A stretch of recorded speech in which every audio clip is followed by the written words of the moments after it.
सुप्रभात, good morning friends. मैं DC Yadav आप सभी लोगों का DCIAS पे भरपूर स्वागत करता हूं।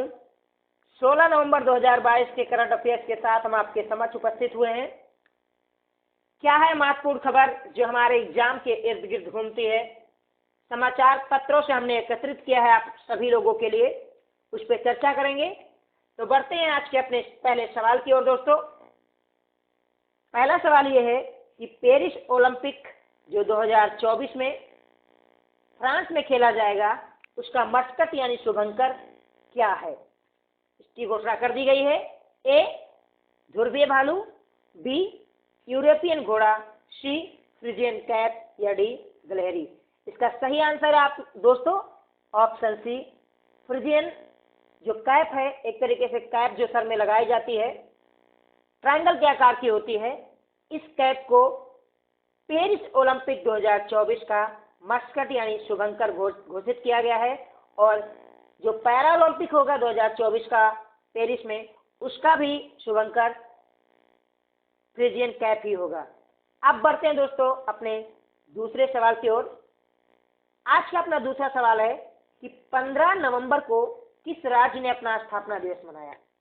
ए उत्तराखंड, बी छत्तीसगढ़, सी झारखंड या डी उड़ीसा। इसका सही आंसर है ऑप्शन सी झारखंड। आज ही के दिन यानी 15 नवंबर को सन 2000 में बिहार राज्य से अलग होके एक नया राज्य आया था। अगर बात की जाए दोस्तों, सन 2000 में 3 नए राज्य अस्तित्व में आए भारत में। एक तो 1 नवंबर को छत्तीसगढ़ राज्य बना मध्य प्रदेश से अलग होके।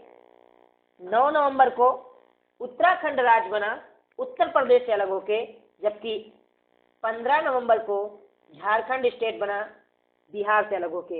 इसके अलावा नवीनतम राज्यों की बात की जाए दोस्तों, तो आपको पता होगा कि तमिलनाडु से अलग होके तेलंगाना एक नया राज्य अस्तित्व में आया 2 जून 2014 को। और हाल ही में जम्मू कश्मीर जो एक राज्य हुआ करता था, उसको 31 अक्टूबर 2019 से 2 यूनियन टेरिटरी यानी केंद्र शासित प्रदेशों में डिवाइड कर दिया गया। एक जम्मू एंड कश्मीर और दूसरा लद्दाख। लद्दाख में मात्र 2 जिले हैं, एक तो लेह और दूसरा सियाचिन ग्लेशियर जो दुनिया का सबसे ऊंचा युद्ध स्थल है वो। और जम्मू कश्मीर जो यूनियन टेरिटरी है, इसके पास विधानसभा है, जबकि लद्दाख है, इसके पास ना तो अपनी विधानसभा है और ना ही इसमें मुख्यमंत्री होंगे, यानी केवल यहाँ पे उपराज्यपाल होंगे। प्रेजेंट टाइम में दोनों राज्यों में राष्ट्रपति शासन लगा हुआ है, यानी उपराज्यपाल जो राष्ट्रपति अपने द्वारा नियुक्त प्रशासक से कार्यभार देखते हैं। और आपको पता होगा दोस्तों कि जब जम्मू कश्मीर 2 यूनियन टेरिटरी में डिवाइड हुआ था, तब हमारे केंद्र शासित प्रदेशों की संख्या बढ़ के हो गई थी 9, क्योंकि 7 + 2 = 9। पहले से 7 केंद्र शासित प्रदेश हमारे पास हुआ करते थे। जब 2 नए बने तो उनकी संख्या हो गई थी 9, लेकिन बाद में 2020 में दमन व दीव तथा दादरा नगर हवेली को मर्ज कर दिया गया, तब इनकी संख्या घट के हो गई 8। प्रेजेंट टाइम में 28 स्टेट और 8 केंद्र शासित प्रदेश है भारत में। इसे आप याद रखिएगा, बहुत ही कॉमन नॉलेज है।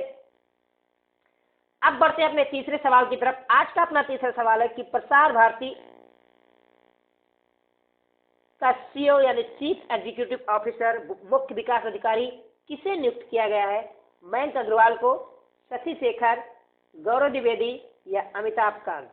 इसका सही आंसर है ऑप्शन सी 1995 बैच के IAS ऑफिसर गौरव द्विवेदी को प्रसार भारती का नया चीफ एग्जीक्यूटिव ऑफिसर नियुक्त किया गया है। ये रिप्लेस करेंगे शशि शेखर जी को। शशि शेखर अब तक इसके CEO थे, आपको पता होगा। मयंक अग्रवाल जी को भी कुछ समय के लिए इनका CEO बनाया गया था, क्योंकि जब शशि शेखर जी का कार्यकाल समाप्त हो गया था। और अमिताभ कांत जी की बात की जाए तो ये CEO हुआ करते थे नीति आयोग के, हालांकि ये भी प्रेजेंट टाइम में अब नीति आयोग के CEO नहीं रहे। अगर दोस्तों प्रसार भारती की बात की जाए तो इसके लिए भारत सरकार ने संसद में बाकायदा एक एक्ट पारित किया था, प्रसार भारती एक्ट, जिसके तहत 23 नवंबर 1997 को प्रसार भारती की स्थापना की गई। इसके स्थापना के पीछे का उद्देश्य ये था कि दूरदर्शन तथा ऑल इंडिया रेडियो को स्वायत्तता देना, ताकि वो संसद से संबंधित कार्रवाई का प्रसारण कर सके। अब बढ़ते हैं अपने अगले सवाल की ओर दोस्तों। अपना अगला सवाल है कि दुनिया का सबसे ऊंचा मतदान केंद्र कहाँ स्थित है। अब ये सबसे ऊंचा हमसे टाइप करना छूट गया, इसके लिए माफी चाहते हैं, लेकिन ये सूचियों में इसलिए आया क्योंकि अभी हाल ही में विधानसभा चुनाव के लिए मतदान संपन्न हुआ है हिमाचल प्रदेश में। तो हिमाचल प्रदेश में दुनिया का सबसे ऊंचा मतदान केंद्र है और इस मतदान केंद्र का नाम था तासीगंग। तो ये आपके एग्जाम पॉइंट ऑफ व्यू से काफी इंपॉर्टेंट है कि तासीगंग मतदान केंद्र जो पूरी दुनिया का सबसे ऊंचा मतदान केंद्र बना, ये किस राज्य में स्थित है। तो हिमाचल प्रदेश में, क्योंकि हिमाचल प्रदेश और गुजरात में विधानसभा के चुनाव हो रहे हैं। अगर दोस्तों हिमाचल प्रदेश की बात की जाए तो आपको पता होगा जब हिमाचल प्रदेश में चुनाव होने वाले हैं तो सबसे जरूरी बात यह है कि यहाँ पे विधानसभा की कितनी सीटें हैं, ये आपको जानना अति आवश्यक है। तो इसका सही आंसर है 68, 68 विधानसभा सीटों के लिए चुनाव हो रहे हिमाचल प्रदेश में। राज्यसभा की यहाँ सीटें हैं 3, यानी 3 लोग राज्यसभा में चुन के जाते हैं हिमाचल प्रदेश से, जबकि लोकसभा की सीटें हैं 4। आप सोचोगे कि जहां उत्तर प्रदेश में लोकसभा की 80 सीटें हैं, वहां इनकी संख्या 4 कैसे, इतनी कम कैसे? क्योंकि जनसंख्या के आधार पर सीटों का निर्धारण होता है। जहां पे जितनी ज्यादा जनसंख्या होती है उतनी ज्यादा सीटें निर्धारित की जाती है। तो इस हिसाब से देखा जाए तो उत्तर प्रदेश में सबसे ज्यादा विधानसभा की सीटें हैं, आपको पता है 403, और लोकसभा की सबसे ज्यादा सीटें भी उत्तर प्रदेश में आपको 80 मिलेगी। राज्यसभा की सबसे ज्यादा सीटें उत्तर प्रदेश में मिलेगी। तो इस आधार पे हिमाचल प्रदेश में जिस तरह जनसंख्या है, वहां पे हिमाचल प्रदेश में विधानसभा की सीटें 68, राज्यसभा की 3 और लोकसभा की 4 है। दोस्तों हिमाचल प्रदेश एक ऐसा राज्य है जहां पर हिंदी के साथ साथ संस्कृत भाषा को भी राजकीय दर्जा दिया गया है। उत्तराखंड में भी संस्कृत भाषा को राजकीय दर्जा दिया गया है हिंदी के साथ साथ। तो भारत के 2 ऐसे राज्य जहां हिंदी के साथ साथ संस्कृत भाषा को भी राजकीय दर्जा प्राप्त है। प्रेजेंट टाइम में जयराम ठाकुर यहाँ के मुख्यमंत्री हैं और जब तक नए मुख्यमंत्री का चुनाव नहीं हो जाता तब तक ये अपने पद पे बने रहेंगे। हिमाचल प्रदेश की राजधानी शिमला है, लेकिन बहुत कम लोग जानते हैं कि हिमाचल प्रदेश की एक और राजधानी है धर्मशाला, जो पता है कि बौद्ध धर्म के लिए बहुत ही प्रसिद्ध स्थल है और यहाँ पर क्रिकेट स्टेडियम भी है। आप सभी लोग क्रिकेट के फैन होंगे। भारत अभी हाल ही में शाम के साथ फाइनल से बाहर हो गया। महान लोग हैं, क्या किया जाए, तारीफ करें या बुराई समझ में नहीं आता, but anyway it's not our matter. अपना 5वां सवाल है कि ओलंपिक संघ ने एथलीट कमीशन का अध्यक्ष किसे चुना है। जी हाँ, पीवी सिंधु जी को, जो स्टार बैडमिंटन खिलाड़ी है भारत की, 2 बार की ओलंपिक मेडल विजेता, या शरद कमल जिन्हें हाल ही में 2022 के लिए मेजर ध्यानचंद खेल अवार्ड से सम्मानित करने की घोषणा की गई, या स्टार बैडमिंटन खिलाड़ी साइना नेहवाल, या 8 बार की विश्व चैंपियन, 6 बार की गोल्ड मेडलिस्ट मैरी कॉम। तो इसका सही आंसर है 8 बार की विश्व चैंपियन, 6 बार की गोल्ड मेडलिस्ट मैरी कॉम जी को ओलंपिक संघ ने एथलीट कमीशन का अध्यक्ष चुना है। और मैं दोस्तों बता दूं आपको कि पहली बार एथलीट कमीशन बनाया गया और इस पहली बार में इसमें 10 लोग शामिल हैं, जिसमें अध्यक्ष चुना गया है मैरी कॉम जी को। जबकि उपाध्यक्ष की बात करूं तो शरद कमल जी को उपाध्यक्ष चुना गया है। और मैंने आपको बताया कि शरद कमल जी को भारत सरकार ने 2022 के खेल रत्न पुरस्कार से सम्मानित करने की घोषणा कर दी गई है। जबकि 25 लोगों को अर्जुन अवार्ड दिया जाएगा, जिसमें स्टार बैडमिंटन खिलाड़ी उभरते हुए लक्ष्य सेन भी शामिल हैं। अब बढ़ते हैं अपने अगले सवाल की ओर। अपना अगला सवाल है कि अल्फिया खान एक बहुत बड़ा नाम जिस पे आप गर्व महसूस कर सकते हैं, मुस्लिम समुदाय से बिलोंग करने वाली खिलाड़ी, जहां आज भी बच्चियों को उतनी फ्रीडम नहीं दी जाती है। इन्होंने एशियन बॉक्सिंग चैंपियनशिप में स्वर्ण पदक जीता है। जी हाँ, तो आलफिया खान एशियन बॉक्सिंग चैंपियन में स्वर्ण पदक जीतकर इतिहास रच दिया। इससे पहले लोलिना ने भी स्वर्ण पदक जीता था। तो इस एशियन बॉक्सिंग चैंपियन में भारत ने अब तक पहले ही 4 पदक जीत लिया था, जिसमें लोलिना जैसे लोग शामिल थे।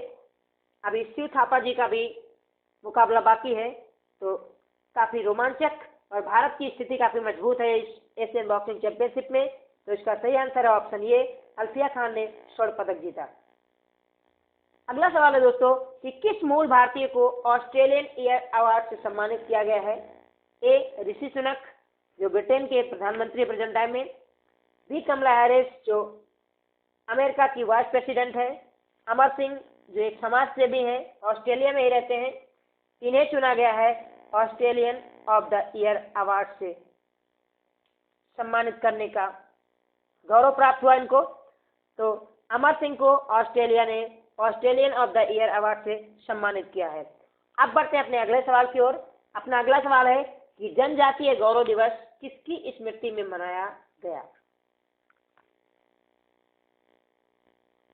आपके ऑप्शन है सिंधु कान्हू, इनका संबंध रहा है संथाल विद्रोह से। जो संथाल विद्रोह हुआ था उनसे संबंधित थे, इनकी स्मृति में मनाया गया। यह राजा फरहाद की बात करें तो जो हो विद्रोह हुआ था उससे संबंधित ये नेता थे। सी बिरसा मुंडा जो मुंडा विद्रोह हुआ था उससे संबंधित थे। या बुद्धो भगत जो कोल विद्रोह हुआ था या कौल विद्रोह के नाम से जाना जाता है, जो आपका छोटा नागपुर पठार है उस एरिया में इनके द्वारा एक विद्रोह किया गया था अंग्रेजों के साथ। तो आपको ये बताना है कि इनमें में से किसकी स्मृति में जनजातीय गौरव दिवस मनाया जाता है। तो इसका सही आंसर है ऑप्शन सी, बिरसा मुंडा। बिरसा मुंडा की अगर बात की जाए दोस्तों तो 15 नवंबर को 1875 में झारखंड में इनका जन्म हुआ था और ये भगवान के दर्जा प्राप्त एकमात्र आदिवासी हैं जिन्हें भगवान का दर्जा दिया गया। तो इन्हें भगवान बिरसा मुंडा के नाम से भी जाना जाता है और इसीलिए 15 नवंबर को जनजातीय गौरव दिवस मनाया जाता है। और 15 नवंबर को ही ये सौभाग्य झारखंड का, इसी दिन इस राज्य की भी स्थापना हुई बिहार से अलग होके। अब बढ़ते अपने अगले सवाल की ओर दोस्तों। अपना अगला सवाल है कि भारत दुनिया का सर्वाधिक आबादी वाला देश बनेगा कब? इसकी घोषणा हुई है। इस तरीके से इस पर अनुमान लगाया गया है 2022 में ही, 2023 में, 2024 में, 2025 में। इसका सही आंसर ऑप्शन बी, अगले वर्ष 2023 में भारत पूरी दुनिया में सबसे अधिक आबादी वाला देश बन जाएगा, चाइना को पीछे छोड़ देगा। कल आपको पता होगा कि पूरी दुनिया ने 8 अरब की आबादी को क्रॉस कर लिया, यानी पूरी दुनिया में अब 8 अरब आबादी हो गई है। और इसकी जब घोषणा की गई तो ये भी कहा गया कि भारत चीन को पीछे छोड़ के 2023 में दुनिया में सर्वाधिक आबादी वाला देश बन जाएगा। अब अपने आखिरी यानी 10वें सवाल की बात करते हैं। हाल ही में बायजूस ने किसे अपना ग्लोबल ब्रांड एम्बेसडर बनाया है? शाहरुख खान को, लियोन मेसी, MS धोनी या सानिया मिर्जा? तो स्टार फुटबॉलर लियोन मेसी को बायजूस ने अपना ग्लोबल ब्रांड एम्बेसडर बनाया है। बायजूस जो 22.2 करोड़ संपत्ति रखने वाली एक कंपनी जो शिक्षा से संबंधित है, रविंद्र बायजूस के नाम पे इसका नाम पड़ा था।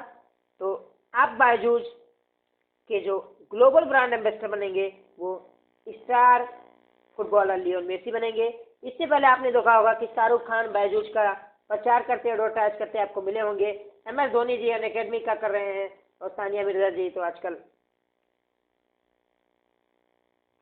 अपने खेल में और अपने पारिवारिक संबंधों में बिजी हैं। तो ये रहा आज के अपने टॉप 10 क्वेश्चन दोस्तों। आशा करता हूँ कि आपको पसंद आया होगा। यदि आप हमारे साथ नए हैं तो सब्सक्राइब कर लीजिए DCIS इंस्टीट्यूट को और लाइक कीजिए तथा बेल आइकन के को भी प्रेस कर लीजिएगा। सेशन पसंद आता है तो अपने दोस्तों के साथ भी शेयर कीजिए। आप हमारे साथ जुड़े इसके लिए आपका बहुत बहुत धन्यवाद, बहुत बहुत आभार। आप सभी का दिन शुभ हो। जय हिंद, जय भारत।